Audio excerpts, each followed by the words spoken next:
The May 8th primary, and in some areas schools are at the center of it. In Avon specifically, the school corporation is asking voters to approve a $9.5 million tax hike. Nina Criscolo has looked over the proposal. You've spoken to people who feel very strongly on both sides of this issue. Absolutely. This has been hotly debated ever since the Avon Community School Corporation Board unanimously decided last month to put it on the May 8th ballot. Supporters say it's much needed funds for teacher hiring and raises, but for others it's just too much money. We are not going to spend any money on buildings. We are not going to spend any money on administrators. The Avon School Superintendent says this general fund referendum is all about instruction, not construction. This referendum will allow us to reduce class sizes. It will allow us to attract and retain great teachers, and it will allow us to provide additional instructional support for students who need help. The $9.5 million measure would fund the hiring of about 100 staff members, including about 50 teachers, to bring down class sizes that are reaching 30 to 35 students throughout the district.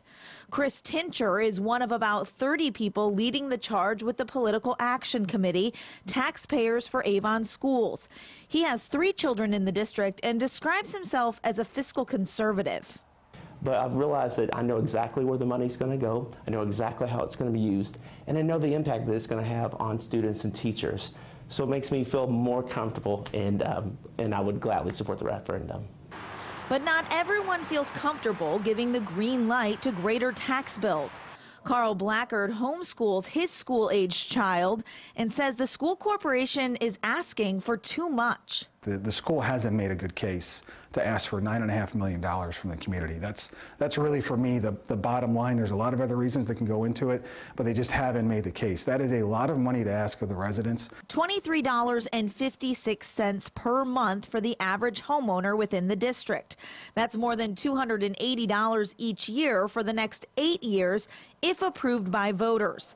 A similar smaller measure was voted down in 2011, but district leaders say for this one to fail would be devastating for the district. We have done what our community asked us to do 6 years ago, which was to tighten our belt, to become more cost efficient, and to seek additional sources of revenue. We've really worked hard in that area, but now we've kind of run out of options. The Avon Community School Corporation says there are several factors to consider when looking at the district's budget. Over 70% of Avon is residential, so the 1% property tax cap does hit the district harder than some neighboring districts like Plainfield. Also, Avon ranks 339th out of 368 public and charter schools in per student funding from the state.